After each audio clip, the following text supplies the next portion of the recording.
کچھ دیر خاموشی طاری رہی، پھر ایک اور گولہ ہمارے سروں سے پرواز کرتا گزر گیا۔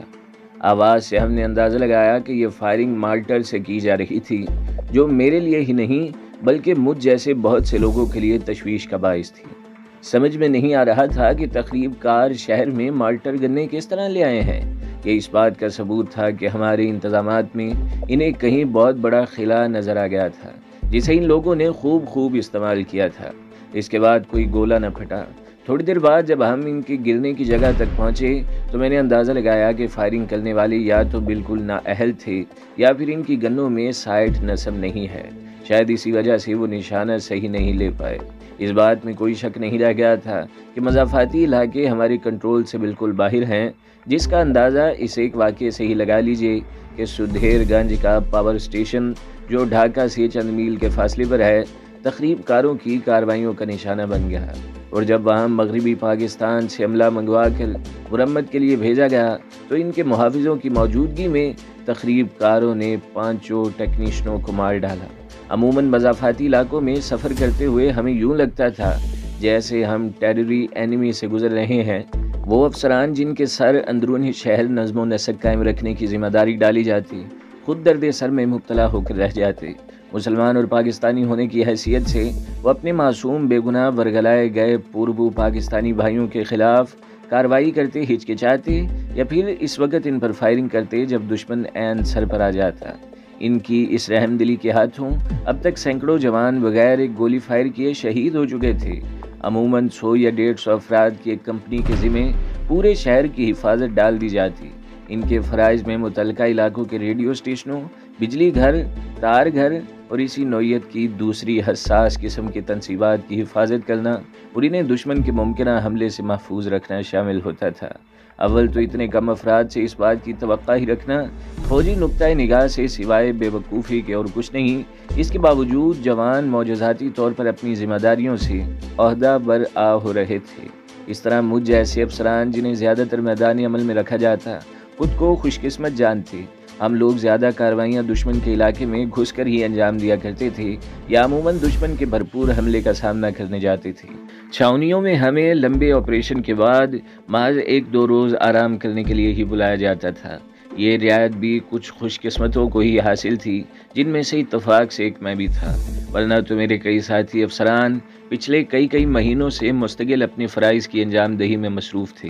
کبھی کبھی کمپنی ہیڈ کوارٹر یا بٹالین ہیڈ کوارٹر میں ان کی خیریت کی اطلاع کسی محاذ سے آ جاتی یا ان سے الگ ہو کر یہاں پہنچنے والے شدید زخمیوں کے ذریعے ان کے حالات کا علم ہو جاتا۔ ایک ہی کمپنی یا بٹالین میں رہتے ہوئے جبکہ ہمارے فرائض کی نوعیت بھی قریباً ایک ہی جیسی ہوتی، ہمیں مہینوں ایک دوسرے کی شکل دیکھنا بھی نصیب نہیں ہوتی تھی۔ ہوائی اڈے کی طرف جاتے ہوئے مجھے اس بات کا بخوبی احساس تھا کہ معاملہ انتہائی اہم نوعیت اختیار کر گیا ہے، ورنہ تو بہرحال مجھے چھاونی واپس آنا ہی تھا۔ ان دنوں ڈھاکہ ایئرپورٹ کے نزدیک ہی ہم نے ایک ہنگامی آپریشن روم قائم کر رکھا تھا۔ اس ایمرجنسی آپریشن روم میں موجودہ افسران کی ایک ٹیم تھی جسے ایک خصوصی اسکواڈ کی خدمات حاصل تھیں جو مختلف کمپنیوں کے جوانوں پر مشتمل تھا۔ میرا نام بھی اگلے ہی روز اس اسکواڈ میں بھیجا گیا تھا اور مجھے صبح وہیں رپورٹ کرنی تھی، لیکن صبح تک کی مہلت بھی نصیب نہ ہوئی۔ ایمرجنسی آپریشن روم کے باہر میرا استقبال FIU کے کرنل صاحب نے کیا۔ وہ جیپ رکتے ہی میرے نزدیک پہنچے اور مجھ سے گرم جوشی سے مصافحہ کر کے حوالدار کو وہیں رکنے کا اشارہ کر کے میرا ہاتھ پکڑے مجھے ہنگامی دفاتر میں سے ایک دفتر میں لے آئے جہاں میرے انسٹرکٹر صاحب ہمارے منتظر تھے۔ ہیلو ینگ مین، کیسے ہو؟ انہوں نے حسب سابق بے تکلفی سے میری کمر پر ہاتھ مار کر پوچھا۔ فائن سر، میں نے محسوس کیا تمہارا دل یہاں نہیں لگ رہا۔ انہوں نے مجھ سے نظریں چرائے بغیر اپنے لہجے کی شوخی برقرار رکھی۔ میں فوراً سمجھ گیا کہ مجھے سرحد کے پار کوئی اہم مہم سونپی جا رہی ہے۔ انہیں علم تھا کہ دشمن کی نظروں کے سامنے اس کے درمیان رہ کر اس کی آنکھوں میں دھول جھونکنا کوئی بچوں کا کھیل نہیں۔ ابھی مجھے ایک مہم سے واپس آئے بمشکل 10-15 روز ہی گزرے تھے اور کمانڈوز ایسی ڈیوٹیاں عموماً رضاکارانہ انجام دیا کرتے تھے، لیکن اپنی وسائل کی کامیابی، افرادی قوت کی کمی اور حالات کی نزاکت میرے سامنے تھی۔ ان کی دانست میں مجھے وہ دوبارہ بھارت بھیج کر اور میرے ساتھ زیادتی کر رہے تھے، حالانکہ میرے ذہن میں اس بات کا شائبہ تک نہ تھا۔ مجھے تو سکھایا ہی گیا تھا کہ غازی یا شہید، مجھے علم تھا حالات کس نہج پر جا رہے ہیں اور میں ہی نہیں خود میرے سر بھی مشین کی طرح دن رات کام میں جتے ہوئے ہیں۔ مجھے تو آرام کی چند گھڑیاں میسر آ جاتی ہیں، لیکن ان کے لیے اتنا ٹائم نکالنا بھی بہت مشکل ہو جاتا ہے۔ دوران تربیت ہم علی صبح ورزش کے بعد ٹینس کھیلا کرتے تھے۔ میجر صاحب ٹینس کے مانے ہوئے کھلاڑی تھے۔ انہوں نے زندگی میں اگر کوئی غیر ضروری مشغلہ اپنایا تھا تو وہ ٹینس ہی تھا۔ صبح ورزش ٹریننگ سے فارغ پاتے ہی وہ ٹینس کورٹ کا رخ کرتے۔ ایک دفعہ انہوں نے عذرا مجھ سے کہا تھا، بوائے مورچے میں بھی میرے ساتھ ریکٹ ہوگا، اور آج حالات نے انہیں جس کورٹ میں دھکیلا تھا وہاں انہیں ٹینس کھیلنے کی کیا سر کو جانے کی بھی مہلت میسر نہیں تھی۔ مجھے شرمندگی سی ہوئی کہ میرے عظیم استاد مجھ سے آنکھیں ملا کر بات کیوں نہیں کر رہے۔ سر، میں نے اپنی ساری توانائیاں مجتمع کی اور اپنے لہجے کو بے حد شوخ بنا کر مخاطب کیا۔ خدا کا شکر ہے آپ نے میرے لیے تفریح کا کوئی موقع تو ڈھونڈا، یہاں روزانہ ٹھائیں ٹھائیں سن کر تنگ آ گئے ہیں۔ اگر اتفاق سے سونے کو چند گھڑیاں میسر ہو جائیں تو رات کو خواب میں بھی خود کو مصروف جہاد پاتے ہیں۔ وہاں کم از کم زندگی کی کوئی رنگینی سونگنے کو تو میسر آتی ہے۔ اپنی بات کے اختتام پر میں نے خود یہ کہا بھی اپنی دانست میں بلند کیا تھا۔ اس بات سے میں بخوبی آگاہ تھا کہ اس ہنسی کے کھوکھلے پن کا احساس مجھے ہی نہیں میرے استاد محترم کو بھی ہے۔ وہ میرے قریب آئے، میرے دونوں کاندھوں پر ہاتھ رکھ کر انہوں نے میری طرف دیکھا اور بے اختیار مجھے سینے سے چمٹا لیا۔ بیٹے، مجھے فخر ہے تم پر، انہوں نے میری پیٹھ تھپکتے ہوئے کہا۔ سر، اول تو ایسی کوئی بات نہیں، اگر میں کسی قابل ہوں بھی تو وہ صرف آپ کی مہربانی اور ریاضتوں کے طفیل ہے، میں نے انکسار سے کہا۔ جن استادوں کو تم جیسے شاگرد میسر آئیں بیٹا، انہیں خود پر فخر کرنا چاہیے۔ ان کی بات کے خاتمے پر FIU کے کرنل صاحب خود ہی چائے کے برتن اٹھائے اندر داخل ہوئے۔ ہم دونوں انہیں دیکھتے ہی مستعد ہو گئے، لیکن انہوں نے ہمیں نارمل ہونے کی ہدایت کی اور بڑی بے تکلفی سے ہنستے ہوئے چائے بنانے لگے۔ انہوں نے مسکراتے ہوئے چائے کی ایک ایک پیالی ہمیں تھمائی اور دونوں کو ساتھ لیے ملحق کمرے میں داخل ہوئے۔ یہ غالباً ان کا دفتر تھا۔ میز پر کولکتہ شہر کا نقشہ بچھا پڑا تھا اور سرخ پینسل سے انہوں نے 2-3 جگہ مارک کر رکھا تھا۔ انہوں نے مجھے نقشے کا سرسری مطالعہ کرنے کو کہا، پھر مجھ سے گویا ہوئے، جنٹل مین، کرنل صاحب نے باری باری 2-3 نشان زدہ جگہوں پر چھڑی کی نوک جماتے ہوئے کہا، یہ ہے وہ جگہ جہاں اس شخص کے ملنے کے امکانات ہیں۔ یہ کہتے ہوئے انہوں نے اپنی میز کی دراز سے ایک تصویر نکالی۔ یہ نیپالی خدوخال رکھنے والے کسی شخص کی تصویر تھی۔ وہ کسی ریاست کا پرنس بنا سگار کی کش لگا رہا تھا۔ پس منظر کسی نائٹ کلب کا تھا۔ مجھے علم ہو گیا کہ ہمارے کسی ایجنٹ کے کیمرے نے انتہائی چالاکی سے تصویر کشی کی ہے۔ یہ شخص ایک غیر ملکی ایجنسی کے لیے کام کر رہا ہے۔ اس ایجنسی کے لیے، جسے مشرقی پاکستان میں بروئے کار آنے والی بھارتی اسٹریٹجی سے بہت زیادہ دلچسپی ہے اور جو اس سے مکمل معلومات حاصل کرنے کے لیے ایڑی چوٹی کا زور لگا رہی ہے۔ دوسری طرف یہ خاتون بھی ایسی ہی ایک غیر ملکی ایجنٹ کی تصویر ہے۔ انہوں نے دوسری تصویر نکال کر میرے سامنے رکھ دی۔ خدا کی پناہ، ایسی عورت! ایک نظر اس پر ڈال کر تو واقعی ایمان ڈگمگانے لگا۔ اصل میں تو یہ سب کچھ ہمارے کام کی چیزیں ہیں، لیکن حالات اتنی تیزی سے بدل رہے ہیں کہ ہمیں کوئی بھی لائن ترتیب دینے کا وقت نہیں مل رہا۔ پھر اللہ کی مہربانی سے ہمیں اگر سب کچھ کیا کرایا میسر آ جائے تو ہم اپنے کسی ایجنٹ کی جان کا خطرہ کیوں خواہ مخواہ مول لیں؟ رک کر انہوں نے چائے کا گھونٹ اپنے حلق میں اتارا، پھر میز پر رکھے پائپ میں تمباکو بھر کر اسے سلگانے لگے۔ ہاں، اس خاتون کا نام مس ریکھا ہے، انہوں نے مسکراتے ہوئے کہا۔ یہ نام ظاہر ہے اصلی نہیں ہوگا، لیکن آج کل یہ مس ریکھا کے نام سے ہی پہچانی جاتی ہیں۔ پٹاخہ عورت ہیں، انہوں نے فوجیوں کے مخصوص لہجے میں کہکا لگا کر کہا، لیکن اس کے پاس مکار ذہن کی بھی ایک اضافی خوبی ہے۔ میں ہمتاً گوش تھا۔ کرنل صاحب نے چائے کا آخری گھونٹ بھرا۔ مارشل آرٹ پر اسے بہترین عبور حاصل ہے۔ اس نے متعلقہ ایجنسی کے لیے صرف بھارت بلکہ یورپ کے کئی ممالک میں بھی اہم خدمات دی ہیں۔ عورت کیا چنڈال ہے، چنڈال! انسانی جان سے کھیلنا اس کا مشغلہ ہے، اس سے ہوشیار رہنا بہت ہوشیار، انہوں نے میری آنکھوں میں جھانکتے ہوئے کہا۔ میں نے شکریہ کہہ کر تصویر انہیں لوٹا دی۔ یہ عورت میرے ذہن میں نقش ہو گئی تھی، اب میں اسے ہزاروں میں پہچان سکتا تھا۔ میں نے اسی نیپالی نقش و نگار والے پرنس کی تصویر دوبارہ اٹھائی اور اس کے خد و خال اپنی ذہن کی سلیٹ پر اتارنے لگا۔ برخوردار کرنل صاحب نے مسکراتے ہوئے پائپ سے اٹھتے دھوئیں کی اوٹ میں مجھے دیکھتے ہوئے کہا، تمہیں اصل میں اس ماسٹر کی محنت پر ہاتھ صاف کرنا ہے۔ یہ کام کسی مقامی ایجنٹ کے ذریعے اس لیے ممکن نہیں کہ تم تو جانتے ہی ہوگے وہ سب شریف قسم کے شہری ہیں اور انتہائی ناگزیر حالات میں ہی اپنے ہاتھ پاؤں چلانے کا خطرہ مول لیتے ہیں۔ ان کا بزنس کا تقاضا بھی یہی ہے کہ وہ ذرا مار دھاڑ سے اپنا دامن بچا کر ہی رکھیں۔ تمہیں البتہ ہر قسم کی اخلاق کی مدد ضرور بہم پہنچائیں گے۔ انہوں نے لفظ اخلاقی کچھ زیادہ ہی زور سے ادا کیا تھا۔ بے اختیار میری ہنسی نکل گئی۔ میرے استاد بھی مسکرائے بغیر نہ رہ سکے۔ کرنل صاحب دوبارہ مسکراتے ہوئے مجھ سے مخاطب ہوئے۔ ان کی موجودگی کے تینوں پوائنٹ ہم نے ریڈ لائن کر رکھے تھے اور ہمارے دوست سرگرمی سے ان پر نظر رکھے ہوئے ہیں۔ وہ تمہیں پن پوائنٹ ایریا پر پہنچائیں گے اور ہر پوائنٹ کے نزدیک ڈیڈ ڈراپ بھی انہوں نے مارک کر رکھے ہیں۔ تمہیں جس وقت وہاں داخل کیا جائے گا، ہمارا یہ دوست وہاں سے نکلنے میں تمہاری فکر کرے گا۔ اس بات سے بے خبر کہ ریکھا کے آدمی اس کے تعاقب میں ہیں، وہ اس کی محنت پر ہاتھ ضائع کرنا چاہتی ہے۔ میرے دوست، تمہیں ان دو بھیڑیوں میں سے کسی ایک کے منہ سے نوالا چھین کر اسے متعلقہ ایریا کے نزدیک مقررہ پوائنٹ پر ڈی ڈی یعنی ڈیڈ ڈراپ کرنا ہے۔ پھر وہاں سے لڑتے بھیڑتے خاص جگہ تک پہنچنا ہے جس سے پہلے تمہیں مدد میسر نہیں آئے گی، کیونکہ بھارتی انٹیلیجنس کے کسی بھی مرحلے پر اس کھیل میں دخل انداز ہونے کے چانسز موجود ہیں اور ہم ان کے تعاقب کا خطرہ مول لینے کی پوزیشن میں ہرگز نہیں ہیں۔ وہ ایک لمحے کے لیے رک کر میرے چہرے پر اپنی کہی ہوئی باتوں کا رد عمل تلاش کرنے لگے، پھر مطمئن ہو کر دوبارہ مجھ سے مخاطب ہوئے۔ دوست، میں کبھی نہیں چاہوں گا کہ تمہارے سامنے تصویر کا دوسرا رخ پیش نہ کروں۔ یہ مشن صرف تمہاری صلاحیتوں پر بے حد اعتماد کرتے ہوئے تمہیں سونپا جا رہا ہے۔ اس کی اہمیت کاش میں تم پر واضح کر سکتا۔ انہوں نے مجھے حالات کی سنگینی کا احساس دلایا۔ میں بدستور مسکراتا رہا۔ اس مرتبہ تم پیرا ٹراپر لینڈنگ کرو گے اور آج رات ہی ہم ہر معاملہ جلد از جلد نمٹا دینا چاہتے ہیں۔ انہوں نے اپنی بات ختم کر کے دوبارہ پائپ سلگایا اور مجھے مشن سے متعلق دیگر تفصیلات سے آگاہ کرنے لگے۔ عموماً ایجنٹ کو مشن کی باریکیوں سے آگاہ نہیں کیا جاتا اور اسے صرف اس کے حصے کا متعلقہ کام ہی بتایا جاتا ہے، لیکن یہاں معاملہ الگ تھا۔ وہ مجھے اپنا جان کر اعتماد میں لے رہے تھے، حالانکہ وہ اس کے پابند نہیں تھے۔ تھوڑی ہی دیر بعد میں تیز رفتاری سے جیپ دوڑاتا اپنے میس کی طرف جا رہا تھا۔ یہاں سے فراغت پا کر میں دوبارہ وہیں جا پہنچا۔ رات کے دوسرے پہر تک میرے انسٹرکٹر میرے ساتھ باتیں کرتے رہے۔ کبھی کبھی کرنل صاحب بھی ہماری گفتگو میں شریک ہو جاتے۔ ان کی نظریں بار بار گھڑی کی سوئیوں کا جائزہ لے رہی تھیں۔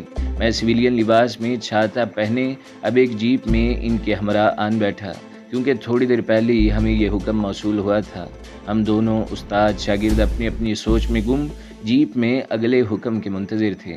جب جیپ کے ریڈیو نے انگڑائی لی، اشارہ ملتے ہی میجر صاحب نے اگنیشن میں چابی گھمائی اور جیپ تیزی سے رن وے پر دوڑنے لگی۔ ہمارے سفر کا اختتام رن وے کے کونے میں کھڑے ایک ایئر کرافٹ کے نزدیک ہوا، جس کی شناخت چھپانے کے لیے اس کے تمام شناختی کارڈ پر بڑی ہوشیاری سے لیپا پوتی کی گئی تھی۔ کرنل صاحب ایک جوان سال پائلٹ کے ساتھ اندھیرے میں کونے میں کھڑے تھے۔ ہم دونوں جیپ سے کود کر باہر آئے۔ لیجیے، آپ کا پیسنجر آ گیا۔ کرنل صاحب نے اس جوان سال جوان ہمت شاہین کو مخاطب کیا۔ اسکواڈرن لیڈر خالد، اس نے میری طرف ہاتھ بڑھایا۔ رمیش، ہم دونوں نے گرم جوشی سے مصافحہ کیا۔ مجھے یہی نام الاٹ ہوا تھا اور تا حکم ثانی میرا یہی نام تھا۔ امید ہے میری معیت میں آپ کا سفر خوشگوار گزرے گا، اسکواڈرن لیڈر خالد نے ہنستے ہوئے کہا۔ وہ ضرور، میں نے اس کا ساتھ دیا۔ بڑی ہی محبت اور شفقت سے باری باری ہمیں گلے لگا کر دونوں محترم افسران نے ہمیں سوار کروا دیا اور اسی جیپ میں بیٹھ کر ہمارے لیے نیک تمناؤں اور دعاؤں کا اظہار کرتے رخصت ہو گئے۔ پائلٹ نے کاکپٹ سنبھال لی۔ میں اس کے پیچھے بیٹھ گیا۔ اس کے سامنے لگے لاتعداد ڈائلوں پر مختلف ہند سے گھومے، بتیاں جل جل کر بجھی، ریڈیو مختلف پیغامات کا تبادلہ ہوا، ATC یعنی ایئر ٹریفک کنٹرول سے گرین سگنل الاٹ ہوا اور جہاز کے انجنوں کی گڑ گڑاہٹ نمایاں ہونے لگی۔ ٹیکسی ٹریک کے گرد گرد لگی مختلف بتیاں چمک چمک کر رینگتے ہوئے جہاز کی رہنمائی کرنے لگیں۔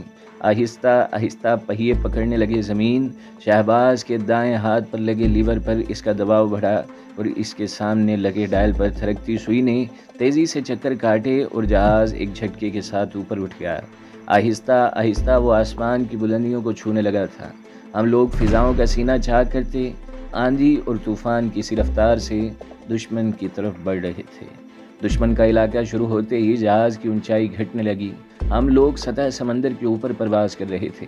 ساحلی علاقوں میں لگے ریڈار کی رینج سے بچنے کے لیے ہم خطرناک حد تک نیچے اڑ رہے تھے۔ بادی النظر میں جہاز سمندر کی لہروں کے دوش پر تیرتا دکھائی دے رہا تھا۔ میں ایک مرتبہ پھر 5 سال پیچھے لوٹ گیا۔ تب بھی ایک ایسے جہاز میں نے زندگی کی پہلی مہم سر کی تھی، لیکن فرق تب یہ تھا کہ میں اکیلا نہیں تھا۔ میرے ساتھ راہ شہادت کے اور بھی بہت سے مسافر تھے۔ مجھے آج پھر ایک ایک کر کے وہ چہرے یاد آ رہے تھے جو مجھ سے کبھی نہ ملنے کے لیے ہمیشہ کے لیے الگ ہو گئے تھے۔ بڑا ہوشیار اور منجا ہوا پائلٹ تھا، کیا مجال جو اس کے رویے میں ذرا سا بھی فرق آیا ہو۔ وہ دشمن کے علاقے میں بھی جہاز کو اس طرح اڑا رہا تھا جیسے دوران تربیت کوئی سولو فلائٹ کر رہا ہو۔ اچانک جہاز کے ریڈیو نے انگڑائی لی اور اس میں سے جانی پہچانی آوازیں بلند ہوئیں۔ شاید کسی ساحلی ریڈار نے اس کی حرکت نوٹ کر لی تھی اور اب اس سے آئیڈینٹی طلب کی جا رہی تھی۔ ریڈیو کی آوازوں پر اس نے اچانک دائیں کان کو اس طرح جھاڑا جیسے مکھی اڑا رہا ہو۔ یہ ساختہ میری ہن سے نکل گئی۔ کمبخت یہاں بھی غیر سنجیدہ تھا۔ پھر اچانک ہی مجھے سنبھل کر بیٹھنا پڑا۔ اس نے جہاز کے ویل کو قریباً آدھا گھمایا تھا۔ اس کے ساتھ ہی گولیوں کی ایک لکیر جہاز کی اسکرین کے سامنے سے گزر گئی۔ اگلے لمحے تک ہم کافی دور نکل گئے تھے۔ ڈراپنگ زون، اس کی آواز سنائی دی۔ میں لپک کر ماک ڈورز کے نزدیک پہنچ گیا۔ دروازے کی بتی جلی اور دروازہ کھل گیا۔ گڈ لک، اس کی آواز سنائی دی۔ یہ جمپ کا بھی کوشن تھا۔ فی امان اللہ، میں نے دل ہی دل میں کہا اور جہاز سے باہر کود گیا۔ جیسے ہی چھاتا تنا اور میں کچھ دیکھنے کے قابل ہوا تو سب سے پہلے مجھے اندھیرے میں چمکتی ٹارچ کی وہ روشنی دکھائی پڑی جو میرے استقبال کے لیے روشن کی گئی تھی۔ ٹارچ کی روشنی کے جلنے بجھنے کا عمل 3-4 مرتبہ دہرایا گیا۔ میرے پاؤں زمین پر لگے تو ریت کا احساس ہوا۔ میں نے ساحل سمندر کے نزدیک لینڈنگ کی تھی۔ زمین پر گرتے ہی میں نے پیراشوٹ سنبھالا، بڑی پھرتی سے خود کو اس کی ڈوریوں سے نجات دلائی اور سب سے پہلے اپنی پتلون میں اڑسے خنجر کی مدد سے زمین کھود کر اسے ریت میں دفن کر دیا۔ خنجر کو مضبوطی سے ہاتھ میں تھامے میں اندازے سے ٹارچ بردار کی سمت بڑھ گیا۔ اس خنجر پر پینٹ کیا ہوا تھا جس کی وجہ سے اس کے چمکنے کا سوال ہی پیدا نہیں ہوتا تھا۔ میں بلیوں کی طرح پنجوں کے بل ساحلی جھاڑیوں سے بچتا بچاتا ہوا چل رہا تھا۔ 10-12 قدم چلنے کے بعد مجھے اپنی دائنی ہاتھ پر ٹارچ کی رہنمائی میسر آئی۔ خوددار بھی بڑے نپے تلے قدموں سے میری طرف آ رہا تھا۔ میں فوراً وہیں رک کر ایک سرکنڈے کی آڑ میں بیٹھ گیا۔ اس میں کوئی شک نہیں تھا کہ وہ میرا ہی راہبر ہے، لیکن خطرے کو نظر انداز کرنا یا تصویر کے منفی رخ سے روح گردانی کرنا میرے لیے سم قاتل ثابت ہو سکتا تھا۔ اس کی بے آواز آہٹ جیسے ہی میرے نزدیک پہنچی، میں اچانک نکل کر اس کے سامنے آ گیا اور دوسرے ہی لمحے میرا خنجر اس کی گردن پر تھا۔ پہچان، میں نے گھبراہٹ نما سرگوشی میں کہا۔ بلیک برڈ، اس کی پرسکون آواز سنائی دی۔ سمت بتاؤ، میں نے دوبارہ وہی عمل دہرایا۔ پچھم، نمبر 0، ٹارگٹ پرنس۔ جیسے ہی اس کے منہ سے آخری کوڈ ادا ہوا، میں نے معذرت کر کے خنجر دوبارہ وہیں اڑس لیا۔ اس نے مجھے اپنے پیچھے پیچھے آنے کا اشارہ کیا۔ ہمارا رخ سمندر کی طرف تھا۔ تھوڑی ہی دیر بعد ہم ایک ایسے علاقے میں موجود تھے جو لمبی لمبی گھاس سے ڈھکا ہوا تھا۔ اس گھاس میں ہم دونوں ایک دوسرے کے تعاقب میں 10-15 گز چلنے کے بعد ٹھہر گئے۔ نووارد کا چہرہ چاند کی روشنی میں اب میرے بالکل سامنے تھا اور میرے لیے کرنل صاحب کے کہنے کے مطابق بالکل اجنبی۔